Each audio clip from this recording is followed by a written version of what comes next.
महोदय, हमारा respected IG sir, SP महोदय, कमिश्नर महोदय, हमारा सब आयोजन कमिटी मेंबर आपण समस्त बहुत स्वागत जनावची।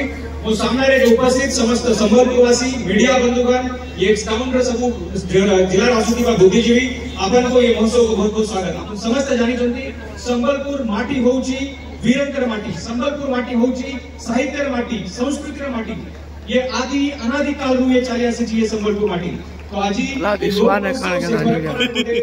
हिस्सा हम संबलपुर भीतर संबलपुर लोगों का भीतर जो टैलेंट अच्छी से टैलेंट को ये मंच गोटे सुजोग दउची।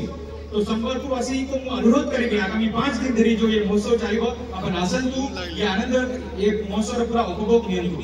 ये तर आमे गोटे एडिशन करिछु संबलपुर लोक महोत्सव सांगे पल्लीश्री मेला मध्य आयोजित करा जायछि।